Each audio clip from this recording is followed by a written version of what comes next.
প্রায় অনেকদিন পর আজকে আমি ভিডিও দিচ্ছি। আর ইদানিং আমার এডিট করতে অনেক বেশি প্যারা লাগে। এডিট করা, ভয়েস দেওয়া এগুলো আসলে অনেক সময়ের ব্যাপার। তো সময় হয়ে উঠছিল না, এটার জন্য আর দেওয়া হয় নাই। তো অনেকদিন আগে, প্রায় সপ্তাহখানেক আগে আমরা গ্রামে গিয়েছিলাম, সেটা নিয়ে থাকবে আজকের ভিডিও। তো রাতে 1:30টার দিকে আমি আর ড্রেস প্যাক করছিলাম, মানে যা যা লাগে সব প্যাক করছিলাম। দেন 6টা আমাদের বাস ছিল 6টার দিকে। তো সকালবেলা আমরা 5:30টার দিকে বের হয়েছি। বের হয়ে দেখি যে রাস্তায় কোনো গাড়ি নাই, একটা মানুষও নাই। তারপর অনেকক্ষণ ওয়েট করে আমরা রিক্সা পাইছি একটা। দেন ওই সময় মেবি 5:45 বাজতেছিল। তারপর আমরা নেমে আর অনেকক্ষণ দাঁড়াইছিলাম, প্রায় আধা ঘন্টা 40 মিনিটের মতো আমরা দাঁড়াইছিলাম। দেন আমাদের বাস আসছে 6:30টার দিকে। তো সেদিন রাস্তা একদম খালি ছিল, যেহেতু অনেক সকালে বের হয়েছি। আর ওয়েদার এত ভালো ছিল, মানে অনেক ভালো একটা ওয়েদার ছিল মাসাল্লাহ। মানে আমরা মাত্র 2.5 ঘন্টার মধ্যে আমরা চলে গেছি, যেখানে 4 ঘন্টা 5 ঘন্টা লেগে যায়। তারপর এই তো আমরা ভ্যান দিয়ে বাড়িতে চলে যাচ্ছিলাম স্ন্যাক্স কিনে, যেহেতু সকালবেলা বের হয়েছে, অনেক ক্ষুধা লাগছিল। আর গ্রামে ঢোকার সাথে সাথে এত শান্তি লাগতেছিল, মানে এত বিশুদ্ধ একটা বাতাস, মানে খুবই সুন্দর।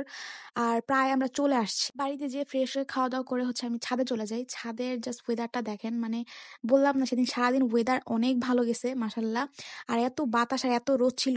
তারপর আমরা অনেক টায়ার্ড লাগতেছিল, যেহেতু গত রাতে সারা রাত ঘুমাই নাই। আমি সকাল 11টা থেকে বিকাল 4টা পর্যন্ত ঘুমাইছি। দেন ঘুম থেকে উঠে ফ্রেশ হয়ে খাওয়া দাওয়া করে ছাদে চলে গেছি।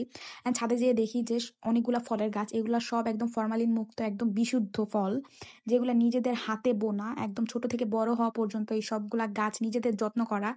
মানে এত ভালো ফল হয়েছে মাশাআল্লাহ। এখানে অনেকগুলা শাকসবজিরও গাছ ছিল। আর ওইটা ডালিম গাছ, এখানে ডালিমও ভালো মতো হয়েছে। তারপর বিকালের দিকে এই যে আকাশটা কি পরিমাণে যে সুন্দর লাগতেছিল, মানে ওই দিন আমি প্রায় 2 ঘন্টা 3 ঘন্টার মতো ছাদেই কাটাইছি। মানে আকাশ দেখেই আমার খুব ভালো লাগছে, মন ভরে গেছে আমার আকাশ দেখে। মানে খুবই সুন্দর একটা ওয়েদার ছিল মাশাআল্লাহ। তারপর এই তো অনেকক্ষণ ছাদে ছিলাম সেদিন। তারপর সন্ধ্যার দিকে আমরা সবাই রেডি সেডি হয়ে খালামণিদের বাসা চলে গেছি। খালামণিদের বাসা আমাদের রাতের খাবারের দাওয়াত ছিল। তো এটা অনেক কাছে ছিল বাসা, কিন্তু আমরা তারপর ভ্যান নিছি। ভ্যান দিয়ে আমরা সবাই মজা করতে করতে যাচ্ছিলাম। মেইনলি আমাদের গ্রামে আসার রিজনটা ছিল একটা দাওয়াত অ্যাটেন্ড করা। এন্ড দাওয়াতটা ছিল নতুন বাসা করছে, এটার জন্য সব রিলেটিভসদের দাওয়াত ছিল। এন্ড এটার জন্যই আমরা আসছি।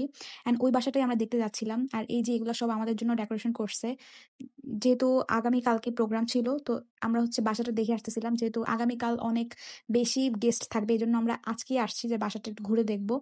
আর মামি এখানে আমাদের বাসাটা ঘুরে ঘুরে দেখাচ্ছিল। বাসাটা খুবই সুন্দর হয়েছে, একদম নতুন বাসা। এটা ডুপ্লেক্স বাসা ছিল, 3 তলা। আর বাসাটা এত সুন্দর করে ডেকোরেশন করা হয়েছে, মানে খুবই সুন্দর। আর প্রিমিয়াম একটা বাসা লাগতেছে, মানে খুবই সুন্দর হয়েছে। দেন আমরা ছাদে একটু আড্ডা দিচ্ছিলাম সবাই মিলে, আর চাঁদ দেখতেছিলাম। আর এখানে আমরা ড্রয়িং রুমে সব পিচ্চিরা বসেছিলাম, আর বড়রা সবাই ভিতরে কথা বলতেছিল। আর আমরা এখানে ড্রয়িং রুমে বসে বসে সবাই ফোন টিপতেছিলাম, যে যার মতো আড্ডা দিতেছিলাম, এই তো টুকটাক। দেন আমরা আবার খালামণির বাসায় ব্যাক করছি। ব্যাক করে আমরা রাতে ডিনারটা সেরে নিই। অ্যান্ড খালামণি এখানে এত কিছু রান্না করছিল, কিন্তু ওগুলো সবকিছু ভিডিও নেওয়া হয় নাই। তারপর রাতে আমরা বাইক দিয়ে বাসায় চলে আসি। তারপর দিনই দাওয়াতটা ছিল, আর সেদিন ফ্রাইডে ছিল। ফ্রাইডেতে আমরা সকালবেলা উঠে যে যার মতো গোসল টোসল করে রেডি হচ্ছিলাম। অ্যান্ড আমরা 1:30টার দিকে বের হয়েছি দাওয়াতে যাওয়ার জন্য। অলরেডি সবাই চলে গেছে। তো আমরা অটো নিয়ে চলে আসছিলাম, এটাও অনেক কাছে দাওয়াতটা। দেন সবাই এখানে হাই দিচ্ছিল। তারপর আমরা সবার জন্য ওয়েট করছিলাম খালামণির বাসাতে, সবাই একসাথে হয়ে একসাথে যাব। কিন্তু তারপরই বৃষ্টি নেমে গেছে, অনেক জোরে বৃষ্টি নামতেছিল। আর প্রায় এখানে 1-1.5 ঘন্টা বৃষ্টি হয়েছে, আমরা আবার লেট হয়ে গেছি।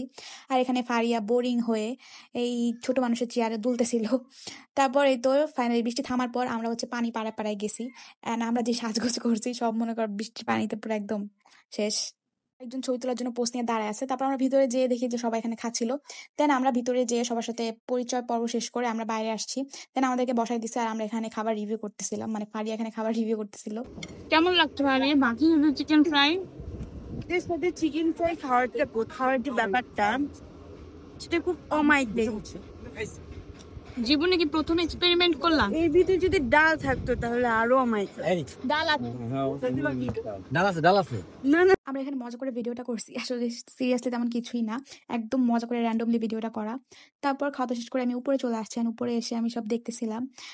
গত রাতে যেহেতু অন্ধকার ছিল, তখন ভালো মতো দেখা হয় না, এই জন্য আজকে আবার আসছি খাওয়া দাওয়া শেষ করে উপরে। আর ছাদটা আসলে অনেক সুন্দর করে বানাইছে। এই যে একজন যে সার্ভ করতেছিল আর আমি ভিডিও করতেছিলাম, আমি তার পার্মানেন্ট ক্যামেরাম্যান, তার সবকিছু ভিডিও করে রাখি। তারপর বিকালে আমরা বাইক নিয়ে একটু বের হয়েছিলাম। অ্যান্ড বিকালের ওয়েদারটা জাস্ট দেখেন, এত সুন্দর ছিল। মানে সকাল থেকে যে মুষলধারে বৃষ্টি হয়েছে, বিকালের ওয়েদার দেখে তা বোঝার উপায় নাই। মানে খুবই সুন্দর একটা রৌদ্রোজ্জ্বল একটা বিকাল ছিল। আর এত বাতাস ছিল মাশাল্লাহ। মানে আমরা সেদিন আধা ঘন্টার মতো ঘুরছি আমি, মানে খুবই ভালো লাগছে। আর এরকম ওয়েদার রেখে আসলে ঢাকা আসতে ইচ্ছা করে না। ঢাকায় যে পরিমাণে জ্যাম আর যে পরিমাণে পলিউশন, মানে এত কিছুর মধ্যে ঢাকা আসতে ইচ্ছা করে না। তারপর হচ্ছে আমরা আমার খালামণির বাসায় গেছি আর স্প্রাইট খাইতে খাইতে হচ্ছে আমাকে ভূতের গল্প বলতেছিল, যেহেতু আমি ভূত একটু ভয় পাই, এই জন্য আমাকে চেতানোর জন্য ওরা ভূতের গল্প শোনাইতেছিল। তারপর সন্ধ্যার দিকে বাসায় চলে আসছি, বাসায় এসে একটু মিষ্টি খেলাম, এটা হচ্ছে খুবই মজা, সিরাজগঞ্জের বিখ্যাত মিষ্টি। দেন রাতে হচ্ছে আমরা গল্প করতে করতে আমরা হচ্ছে মেহেদি দিতেছিলাম আর গল্প করতেছিলাম আর গান শুনতেছিলাম, এভাবেই 2টা দিন কেটে গেছে আমাদের।